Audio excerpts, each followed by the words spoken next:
Bullying practice, China retaliates against Trump with 34% tariff on U.S. goods.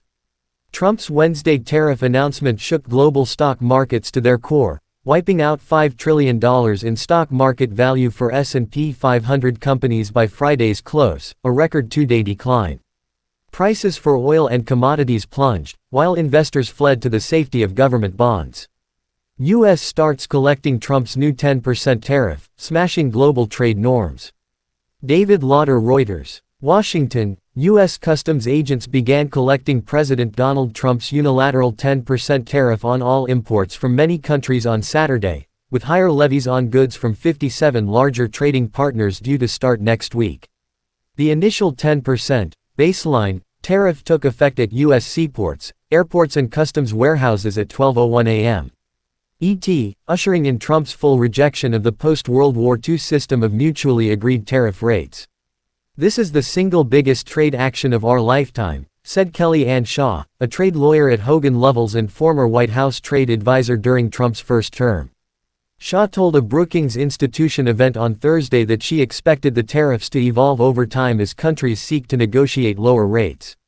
"But this is huge. This is a pretty seismic and significant shift in the way that we trade with every country on Earth," she added. Washington, U.S. customs agents began collecting President Donald Trump's unilateral 10% tariff on all imports from many countries on Saturday, with higher levies on goods from 57 larger trading partners due to start next week. The initial 10% baseline tariff took effect at U.S. seaports, airports and customs warehouses at 12:01 a.m. ET, ushering in Trump's full rejection of the post-World War II system of mutually agreed tariff rates. Among the countries first hit with the 10% tariff are Australia, Britain, Colombia, Argentina, Egypt and Saudi Arabia. A U.S. Customs and Border Protection bulletin to shippers indicates no grace period for cargoes on the water at midnight on Saturday. But a U.S. Customs and Border Protection bulletin did provide a 51-day grace period for cargoes loaded onto vessels or planes and in transit to the U.S. before 12:01 a.m. ET Saturday. These cargoes need arrive to by 12:01 a.m. ET on May 27 to avoid the 10% duty. Get the Susan Page newsletter in your inbox. Get the latest story from Susan Page right in your inbox. At the same hour on Wednesday, Trump's higher, reciprocal, tariff rates of 11% to 50% are due to take effect. European Union imports will be hit with a 20% tariff, while Chinese goods will be hit with a 34% tariff, bringing Trump's total new levies on China to 54%.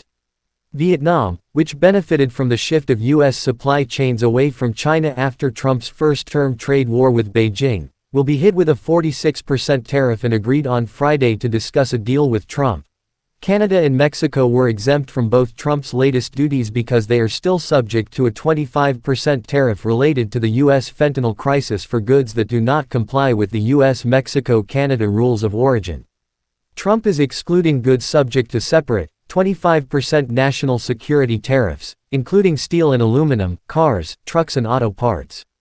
His administration also released a list of more than 1,000 product categories exempted from the tariffs. Valued at $645 billion in 2024 imports, these include crude oil, petroleum products and other energy imports, pharmaceuticals, uranium, titanium, lumber and semiconductors and copper.